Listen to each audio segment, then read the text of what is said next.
Steve Nadjar. Merci d'être avec nous pour la troisième partie du Grand Journal. Vous pouvez nous écouter sur l'application Radio J, téléchargeable gratuitement sur l'App Store et le Play Store de Google. Place maintenant à l'entretien de cette édition. Radio J. Radio J, l'invité du Grand Journal au micro de Steve Nadjar.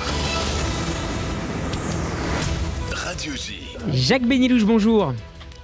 Bonjour à vous et aux auditeurs. Et merci d'avoir accepté notre invitation cet après-midi dans Radio J, dans le Grand Journal. Sur Radio J, vous êtes journaliste indépendant, animateur du blog Temps et Contre-temps. On s'intéresse avec vous, Jacques Bénilouche, aux suites de l'affaire Chérine Abou Akleh. Une enquête de l'armée israélienne a estimé que la mort de la journaliste d'Al Jazeera était probablement due à une erreur de tir israélienne. Comment, Jacques Bénilouche, s'est déroulée cette enquête et quelles en sont les réactions ces dernières heures en Israël, avant de parler évidemment des États-Unis? Vous savez que on a dit du bout des lèvres que Israël était responsable parce que depuis le départ, il y a eu une pression depuis des Américains. C'est pour ça que suite à la pression des Américains, les Israéliens ont pris position.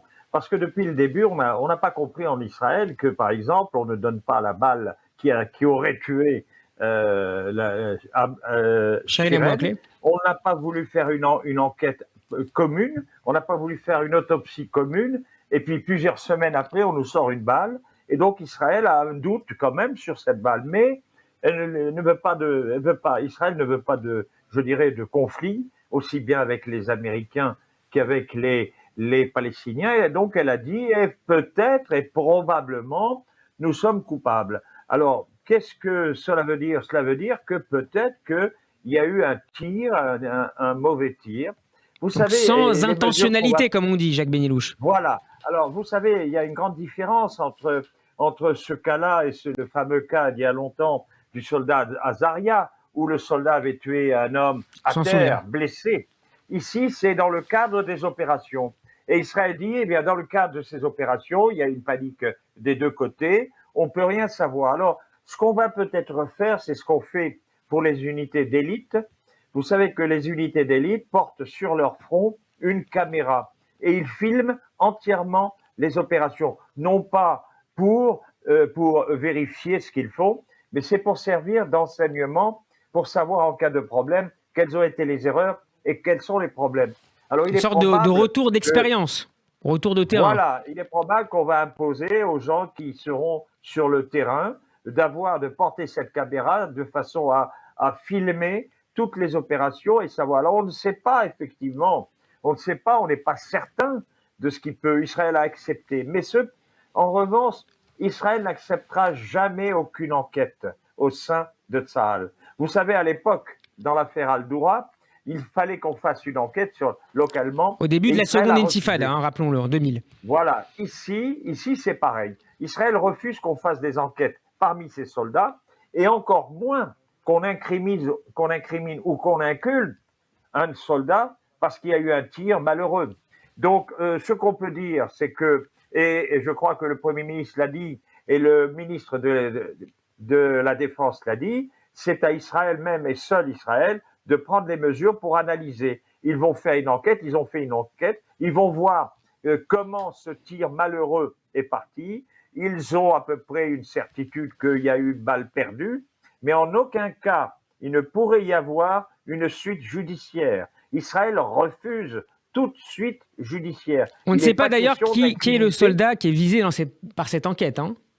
Voilà, on ne veut pas du tout incriminer le soldat. Le soldat faisait son travail, faisait son métier. Dans le cadre des opérations, il y a une certaine intense action.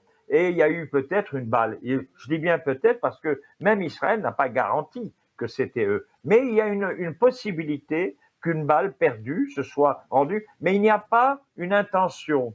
Et c'est pour ça qu'Israël ne veut pas aucun procès qui suit, et refusera évidemment un procès. Et non seulement il refuse le procès, mais elle refusera de critiquer ou de condamner ou même d'impliquer le soldat. Le soldat a fait son travail et malheureusement, dans le cadre de ces actions, il peut y avoir des bavures. Jacques Benyelouch, hier, Lapid a rejeté sans tarder les demandes américaines de modifier les règles d'ouverture du feu au sein de salles. Le département d'État avait pris la parole hier, en tout cas à travers sa porte-parole, sur les pressions mises sur Israël pour modifier celle-ci. Pour quelles raisons, pourquoi Israël ne tient absolument pas à modifier ces règles-là? Est-ce que tout simplement elles mettraient en danger sur le terrain la vie des soldats israéliens? Israël est maître de ses décisions sur la façon dont il utilise le feu face à des terroristes. Et donc, il ne veut pas qu'on lui impose des règles, il ne veut pas qu'on lui impose des conditions, il ne veut pas qu'on lui impose des méthodes. Pour lui, il y a une certaine légitimité, les soldats ont une éthique, et on respecte cette éthique. Moi, j'ai parlé avec des unités d'élite. Oui. Il y a une éthique très importante. On ne tire pas n'importe comment.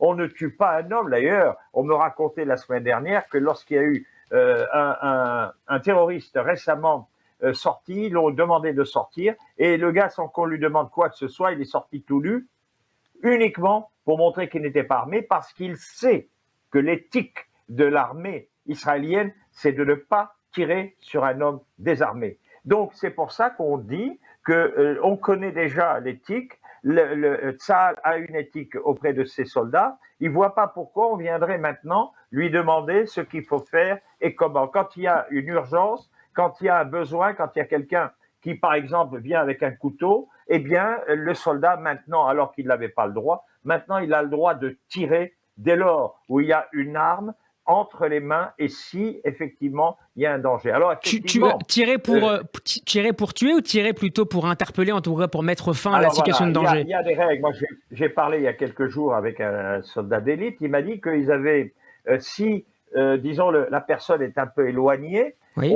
On lui tire d'abord on tire en l'air. D'abord, première de sommation. On tire en l'air, obligatoirement, une sommation. Deuxième chose, on tire sur les jambes. Mm-hmm. Et troisième chose, si le terroriste ne jette pas son arme, alors on a le droit de tirer et de le tuer. Voilà. Donc, vous comprenez qu'il y a plusieurs étapes. On ne tire pas comme ça sur les gens. Et certains, récemment, ont été, je dirais, attaqués par la justice de l'armée parce qu'ils avaient tiré trop tôt ou trop vite. Et c'est pour ça donc qu'on ne veut pas que les Américains ou quiconque autre donne des instructions à l'armée sur la façon de se comporter. L'armée a une éthique et elle maintiendra cette éthique aussi longtemps que ce sera nécessaire. Mais est-ce qu'on peut imaginer, Jacques Benyelouch, et ce sera ma dernière question, que les États-Unis vont poursuivre ces pressions malgré les déclarations, notamment hier de Yair Lapid, sur le refus de modifier ces règles d'ouverture de salle? Est-ce que l'administration Biden en a fait un sujet important sur lequel l'administration attend des réponses de la part des Israéliens? Je pense qu'ils attendent des réponses la réponse est venue. On le sait, on sait à peu près, on sait que ça n'ira pas plus loin selon vous. Israël. Mais ça n'ira pas plus loin.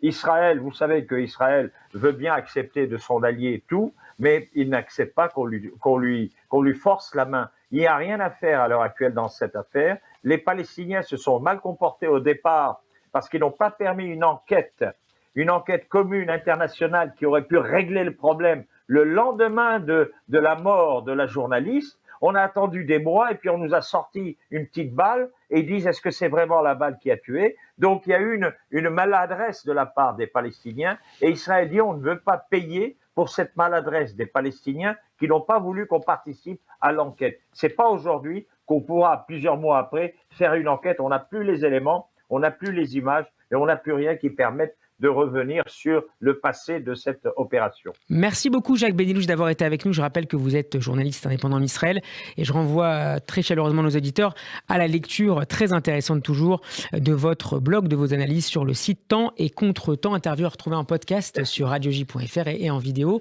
sur notre page YouTube. À très bientôt Jacques Benyelouch. À très bientôt. Au revoir.